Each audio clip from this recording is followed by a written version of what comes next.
Ji and welcome back to the channel. आज हम करने वाले हैं challenges to restoration of Congress system. हमारा जो है 5th chapter from your second book. So इसमें क्या है, देखो, सबसे पहले चैलेंज ऑफ पॉलिटिकल सक्सेशन तुम्हारा टॉपिक आता है इसमें, ठीक है।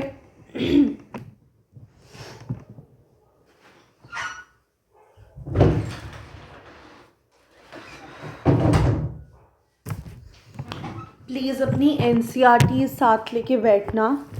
अपनी एनसीईआरटीज़ अगर आप साथ लेके बैठोगे आपको काफ़ी इजी रहेगा ये चैप्टर समझना, ठीक है। सो प्लीज़ अपनी एनसीईआरटीज़ को अपने पास रखें। तो इस चैप्टर में आपका सबसे पहला टॉपिक है चैलेंज ऑफ पॉलिटिकल सक्सेशन। सो जो नेहरू है, ठीक है, जवाहरलाल नेहरू, वो 1964 मई में उनकी डेथ हो गई थी, ठीक है। पर जो न्यूली इंडिपेंडेंट कंट्री थी जैसे कि इंडिया, इन दिस सिचुएशन, ठीक है, but in newly independent country like India, in this situation gave rise to more serious question after Nehru what. तो अब क्या था कि इंडिया एक न्यूली इंडिपेंडेंट कंट्री थी उस टाइम पे, ठीक है।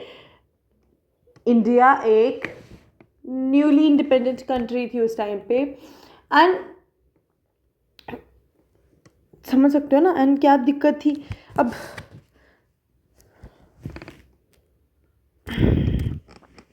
तो लोगों के दिमाग में ना एक ये क्वेश्चन आ रहा था कि आफ्टर नेहरू व्हाट, नेहरू के बाद अब क्या, ठीक है। नेहरू तो मर गया पर अब उसके बाद क्या, ठीक है। तो why was 1960 labelled as dangerous decade, ये आपको एक क्वेश्चन आता है कि 1960 को डेंजरस डिकेड क्यों कहा गया है। इसको डेंजरस डिकेड इसीलिए कहा गया है क्योंकि यहाँ पे अनरिजॉल्व्ड प्रॉब्लम्स थी, जैसे कि पॉवर्टी थी, इनइक्वालिटी थी, कम्युनल रीजनल डिविजन्स थी और बहुत कुछ था जो कि फेलियर को लीड कर सकते थे डेमोक्रेटिक प्रोजेक्ट के, और even disintegration of the country हो सकती थी इन चीज़ों की वजह से, ठीक है। तो मतलब देखो, poverty, equality, communal regional division, ये सारी चीज़ें थी, एंड इन सब चीज़ों की वजह से कंट्री डिसइंटीग्रेट हो सकती थी, कंट्री दो हिस्सों में बंट सकती थी, ठीक है। तो अब हमारा नेक्स्ट टॉपिक आता है फ्रॉम नेहरू टू शास्त्री। तो फ्रॉम नेहरू टू शास्त्री में कि आप क्या लिखोगे, देखो, when Nehru passed away, K Kamaraj, the president of the Congress party, consulted party leaders and जो आपका ये है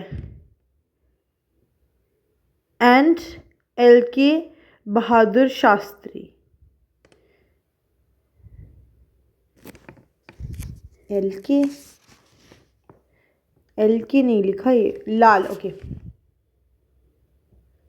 लाल Bahadur Shastri was unanimously chosen as the leader of Congress Party. तो क्या हुआ, कांग्रेस पार्लियामेंट्री पार्टी, तो नेहरू से शास्त्री की तरफ सारा चला गया था कि Nehru, when Nehru passed away, तो सारा कांग्रेस शास्त्री के पास चली गई थी। Shastri was non controversial leader, ठीक है, ये नॉन कॉन्ट्रोवर्शियल लीडर था। ये मिनिस्टर था नेहरू की कैबिनेट का, काफ़ी पुराना मिनिस्टर रहा है, काफ़ी सालों तक रहा है उसका मिनिस्टर, एंड इसने अपना फेमस स्लोगन दिया था, जय जवान जय किसान, ठीक है। ये इसका फेमस स्लोगन था जिसके बेसिस पे ये बहुत ज़्यादा जाना गया था। ऑल्सो पीएम जो था ये, ठीक है, ये पीएम था, he was the prime minister from 1964 to 66, क्योंकि his prime ministership came to an abrupt end on 10 January 1966 when he expired in Tashkent। तो क्या हुआ कि 1966 में ताशकंद में ये पास आउट हो गया, मतलब इनकी डेथ हो गई थी। And discuss sign an agreement with Ayub Khan, तो जो अयूब खान था ना, उसके साथ इन्होंने कुछ साइन करना था, ठीक है, कोई एग्रीमेंट साइन करनी थी जिसके दौरान ही डाइड, ठीक है। फ्रॉम शास्त्री टू इंदिरा गांधी, अब क्या हुआ, शास्त्री के बाद सारा इंदिरा गांधी के पास गया। अब वो देखते हैं कैसे। तो दो लीडर्स के बीच में कंपटीशन लग रहा था शास्त्री के बाद, मोरारजी देसाई और इंदिरा गांधी। ठीक है। Indira Gandhi defeated Morarji Desai bye running 2/3 of the parties MPs. तो 2/3 इसको मिली थी, इसलिए ये जीत गई थी ये मोरारजी देसाई के सामने। Fourth general election 1967। तुम्हारा पहला टॉपिक है इसके अंदर कंटेक्स्ट ऑफ इलेक्शंस। तो इन इलेक्शंस का कंटेक्स्ट क्या था?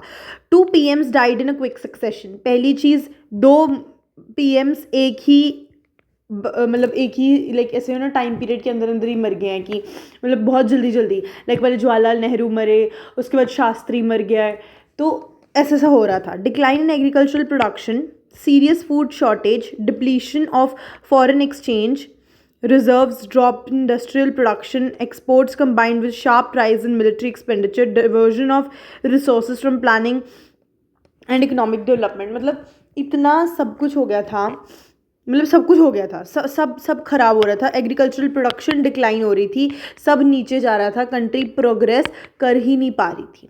ठीक है। इकोनॉमिक सिचुएशन जो थी ट्रिगर्ड ऑफ प्राइस राइज, बंद्स और hartals were called frequently across the country. ठीक है। इकोनॉमिक सिचुएशन बहुत चली गई थी, हर चीज़ों का प्राइस बढ़ गया था और इस वजह से बंद्स और हड़ताल्स जो हैं वो लोग कर रहे थे।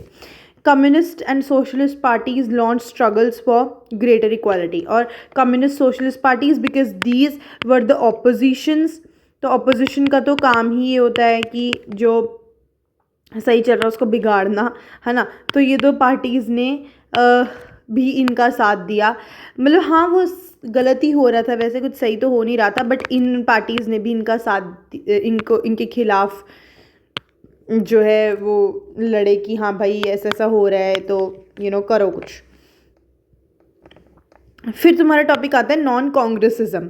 तो ऑपोजिशन पार्टीज़ जो थी वो फोरफ्रंट में आ गई थी of organising public protests and pressurising government. तो गवर्नमेंट को प्रेशराइज कर रहे थे प्रोटेस्ट्स कर करके। ठीक है। अब ये जो पार्टीज़ थी इन्होंने अपोज किया था कांग्रेस, जिन पार्टीज़ ने अपोज किया था कांग्रेस को, they realise the division of the votes kept the Congress in power. उनको ये लग रहा था कि जो भी पार्टीज़ ये कर रही थी ना, उनको ये लग रहा था, जैसे मैंने आपको उस टाइम बताया था कि कांग्रेस को फ़ायदा किस चीज़ से आ रहा था कि सारी पार्टीज़ की वोट्स मिलाकर भी मिलाकर कांग्रेस की वोट से ज़्यादा थी। ठीक है। बट वो पार्टीज़ डिवाइड हुई हुई थी। तो अब ये इन ऑपोजिशंस को अब जाके रियलाइज़ हुआ कि हाँ भाई हमारी सबकी वोट्स मिलाकर कांग्रेस की वोट से ज़्यादा आ रही हैं, तो इसीलिए हमें एक हो जाना चाहिए। और जो ये नॉन कांग्रेसिज्म है, ये टर्म किसने दी थी? ये राम मनोहर लोहिया ने ये टर्म दी थी। वेरी इंपॉर्टेंट, पूछा जा सकता है पेपर में। ठीक है, तो इसको अंडरलाइन कर लो, इट्स वेरी वेरी इंपॉर्टेंट। आगे चलते हैं। All opposition parties got together to form anti Congress fronts in some states. तो कुछ स्टेट्स में एंटी कांग्रेस फ्रंट्स जो हैं वो बना दिए गए थे। They felt that in experience of Indira Gandhi and internal factionalism within the Congress provided them opportunity to topple the Congress. उनको ये अपॉर्चुनिटी मिल गई थी कि इंदिरा गांधी के इंटरनल फैक्शनलिज्म्स जो थे, ठीक है, उसने एक अपॉर्चुनिटी दे दी थी उन ऑपोजिशंस को। नेक्स्ट टॉपिक है electoral verdict. Fourth general elections में क्या हुआ? Lok Sabha and state assemblies were held in February 1968। फरवरी 1968 में फोर्थ जनरल इलेक्शंस हुए, जिसके रिजल्ट्स काफ़ी शॉकिंग थे। ठीक है। पॉलिटिकल ऑब्जर्वर्स ने इसको सबसे बड़ा पॉलिटिकल अर्थक्वेक कहा है। इन्होंने इसको पॉलिटिकल अर्थक्वेक का नाम दिया है। कांग्रेस लॉस्ट मेजॉरिटी इन 7 स्टेट्स। कांग्रेस मेजॉरिटी हार गई थी। ठीक है। कांग्रेस मेजॉरिटी हार गई थी 7 स्टेट्स में। ये 7 स्टेट्स कौन सी थी? Punjab, Madhya Pradesh, Bihar, waste Bengal, Orissa, Madras and Kerala. ये 5 स्टेट्स में कांग्रेस जो है अपनी मेजॉरिटी हार चुकी थी। ठीक है। इसके अलावा नेक्स्ट टॉपिक तुम्हारा आता है कोएलिशंस। तो कोएलिशंस क्या थे? देखो, कांग्रेस पार्टीज जो थी वो एक साथ हो गई थी। ठीक है। Congress parties came together. Congress parties came together to form joint legislative parties, जिनको SVD संयुक्त विधायक दल भी बोलते हैं। तो ये कांग्रेस पार्टीज जो थी वो मिलकर एक पार्टी बन गई थी, संयुक्त विधायक दल। ठीक है। ये पार्टीज़ को बिहार में एसएसपी, ऐसी ही पार्टीज़ बिहार में बनी थी, एसएसपी एंड पीएसपी, दो सोशलिस्ट पार्टीज़ मिलाकर, along with CPI and Jana Sangh, ठीक है, CPI communist party of India और जनसंघ भी उसमें थे। पंजाब में इसको पॉपुलर यूनाइटेड फ्रंट कहते थे, एंड इसमें तुम्हारे जो क्या कहते हैं, इसमें तुम्हारा था संत ग्रुप और master group, Sant group and master group, दो ग्रुप्स थे। ये दोनों अकाली पार्टीज़ थी। तो अकाली पार्टीज़ इधर पंजाब में बन गई थी, इधर बन गई थी सोशलिस्ट पार्टीज़, ठीक है, सीपीआई जनसंघ। इधर और इधर इसके अलावा कौन सी, सीपीआई, सीपीआई-एम, एसएसपी जो यहाँ पर भी है, यहाँ पर भी है, ये रिपब्लिकन पार्टी, रिपब्लिकन पार्टी भी थी इनके साथ, बीजेएस भी थी, बीजेएस इज भारतीय जनसंघ, ठीक है। तो ये सारी थी। नेक्स्ट टॉपिक है तुम्हारा डिफेक्शन। डिफेक्शन में क्या है, व्हाट वाज डिफेक्शन, डिफेक्शन का क्या मतलब है। Defection is means an elected representative leaves the party on whose symbol he she was elected and joins another party। यानी कि for example there is this party, ठीक है, ये पार्टी ए है, and there is this party which is party B. अब party A में एक member elect हुआ, बट इसने ये पार्टी छोड़कर इस पार्टी को ज्वाइन कर लिया। इलेक्ट ये इसकी उसके साथ हुआ था, बट ज्वाइन उसने बी पार्टी को कर लिया। That is what is known as defection, that is what is known as defection. After 1967 general election, the breakaway Congress legislature played an important role in installing non-Congress governments in Haryana, Madhya Pradesh and UP. तो हरियाणा, मध्य प्रदेश और UP में ये जो non Congress governments थी वो आने लग गई थी। फिर यहाँ पे आपका एक कॉन्सेप्ट आता है आयाराम Gaya Ram. This is the story of based on a leader of an MLA in Haryana जिसका नाम था गयालाल।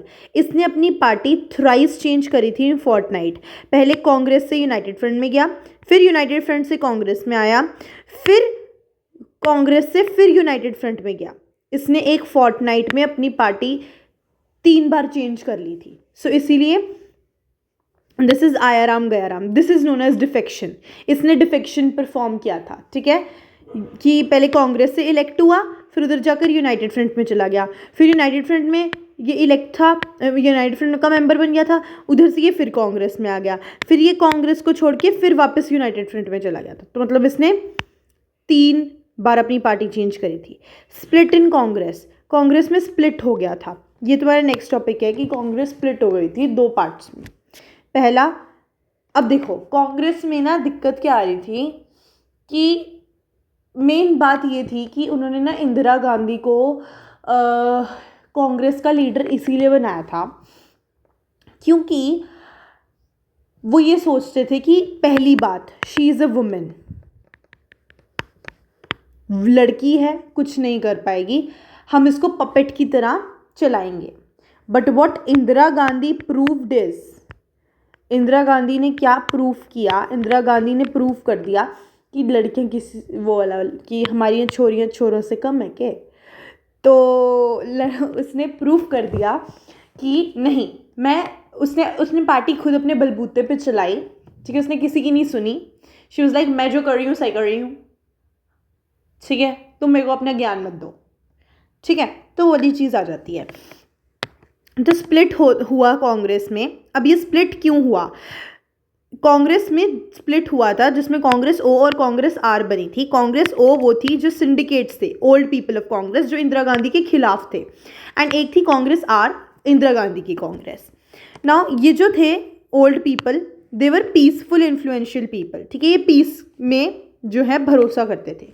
जो इंदिरा गांधी की कांग्रेस थी ये क्योंकि ये इतना इसका बोलचाल नहीं थी, ये पुरानी नहीं थी, तो इसने इम्पोर्टेंस गेन करने के लिए 10 पॉइंट प्रोग्राम जो है स्टार्ट किया। अब इस 10 पॉइंट प्रोग्राम में क्या था, इस 10 पॉइंट प्रोग्राम में social context of social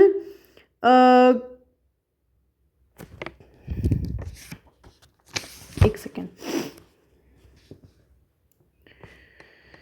social control of banks, nationalization of general insurance, sealing of urban property and income, public distribution of food grains, land reforms and provision of house sites to rural poor. इसने क्या किया? इसने nationalisation कर दी general insurance की, ceiling लगा दी urban property और income पे, public distribution करी फूड ग्रेन्स की, लैंड रिफॉर्म्स बनाए और प्रोविजन दी रूरल पुअर को. ठीक है, इससे इसको काफ़ी फ़ायदा हुआ था. ठीक है, अब फिर हुए प्रेसिडेंशियल इलेक्शंस, जो तुम्हारा सेकेंड इन जो तुम्हारा नेक्स्ट टॉपिक है कि प्रेसिडेंशियल इलेक्शंस हुए थे. अब इन प्रेसिडेंशियल इलेक्शंस में दो लोग खड़े थे, एन संजीवा रेड्डी और वीवी गिरी. एन संजीवा रेड्डी खड़ा था सिंडिकेट्स की साइड से, वीवी गिरी खड़ा था इंदिरा गांधी की कांग्रेस की साइड से. ठीक है, Indira Gandhi announce several big and popular policy measures like the nationalisation of 14 leading private banks and abolition of Privi purse. तो इंदिरा गांधी ने क्या किया? इंदिरा गांधी ने सबसे पहले बिग और पॉपुलर पॉलिसी मेजर्स करे, नेशनलाइजेशन करी 14 लीडिंग प्राइवेट बैंक्स की और अबॉलिशन करी प्रीवी पर्स की. ड्यू टू दिस कन्फ्यूजन, अब ये इतनी कन्फ्यूजन जो कांग्रेस में थी कि मतलब जो ये प्रेसिडेंशियल इलेक्शंस थे ना, इसमें कांग्रेस जो पुराने वाले लोग थे वो चाहते थे कि एन संजीवा रेड्डी कांग्रेस की तरफ से खड़ा हो. इंदिरा गांधी चाहती थी कि वीवी गिरी खड़ा हो, क्योंकि वीवी गिरी वॉज इंदिरा गांधी की side, N Sanjiva Reddy was syndicates की साइड. तो अब क्या हुआ? इसकी वजह से क्या हुआ? कांग्रेस में हो गया स्प्लिट. कांग्रेस बट गई दो हिस्सों में, Congress O Congress R. Congress O syndicates की कांग्रेस आर इंदिरा गांधी की Congress. 1971 election and restoration of Congress. अब क्या हुआ? 1971 के इलेक्शंस हुए तो उसमें क्या हुआ? The contest. ठीक है, सबसे पहला टॉपिक तुम्हारे इसके अंदर है contest. Everyone believe that the real strength was in Congress. यानी सिंडिकेट्स की कांग्रेस. सबको ये लग रहा था कि स्ट्रेंथ जो है वो सिंडिकेट्स के पास है, क्योंकि वो पुराने कांग्रेस के मेंबर्स हैं, उनको ज़्यादा नॉलेज है. इंदिरा गांधी तो अभी अभी आई है, इसको क्या पता होगा. तो सबको यही लग रहा था कि ओ कांग्रेस जीतेगी इन इलेक्शंस में. ठीक है, all the opposition parties formed the grand alliance. सारी ऑपोजिशन पार्टीज ने एक ग्रैंड अलायंस बना लिया इंदिरा गांधी के अगेंस्ट कि हाँ भाई हम सारी पार्टीज मिलके एक अलायंस बना लेते हैं तो सबको वो वोट मिल जाएगी. ठीक है, अब ये जो ग्रैंड अलायंस था ना, इसमें कौन सी पार्टीज थी? एसएसपी, भारतीय जनसंघ, पीएसपी, स्वतंत्रता पार्टी एंड भारतीय क्रांति दल. ठीक है, हाँ, संयुक्त सोशलिस्ट पार्टी, भारतीय जनसंघ, ये भी सोशलिस्ट पार्टी थी, प्रोविंशियल सोशलिस्ट पार्टी ऐसे करके कुछ, एंड स्वतंत्रता पार्टी थी, भारतीय क्रांति दल था. अब इन सब का ना एक कॉमन मोटिव था इन ग्रैंड अलायंस का एक कॉमन मोटिव था विच वॉज इंदिरा हटाओ, रिमूव इंदिरा गांधी. ठीक है, इनका एक मोटिव था कि इनको इंदिरा गांधी को पावर से हटाना था ताकि कांग्रेस ये लीड कर सके. ठीक है, अब इंदिरा गांधी ने इसके कंट्रास्ट में गरीबी हटाओ का आंदोलन चला दिया to remove poverty which focused on the growth of public sector, जो पब्लिक सेक्टर की ग्रोथ पे फोकस करती थी. This try to generate a support base among the disadvantage. तो जो डिसएडवांटेज कम्युनिटीज़ थी, स्पेशली पुअर लोग या फिर वुमेन्स जो थी, लोअर कास्ट के जो लोग थे, उन्होंने इसको बहुत सपोर्ट किया. रिजल्ट्स जब इस इलेक्शन के आए तो रिजल्ट्स में क्या आया कि कांग्रेस आर जो थी सीपीआई अलायंस के साथ, कांग्रेस आर कौन सी थी? इंदिरा गांधी की कांग्रेस, वो जीत गई और इतनी सीट्स जीती थी जितनी कांग्रेस ने आज तक कभी नहीं जीती थी. मतलब फर्स्ट जनरल इलेक्शंस में भी जितनी कांग्रेस की वोट आई थी ना, उससे ज़्यादा वोट आई थी इस बार इंदिरा गांधी को. ठीक है, Indira Gandhi claimed her Congress to be the real Congress. Indira Gandhi ने कहा जो मेरी कांग्रेस है वो ही रियल कांग्रेस है, जो ये कांग्रेस ओ है इसको मैं रियल नहीं मानती हूँ. ठीक है, with this we end this chapter. ये चैप्टर इतना ही था. चैप्टर काफ़ी छोटा था या काफ़ी सिंपल था मैं ये कहूँ, तो इसीलिए इस चैप्टर को कम लगा. That's it. Thanks for watching. Bye.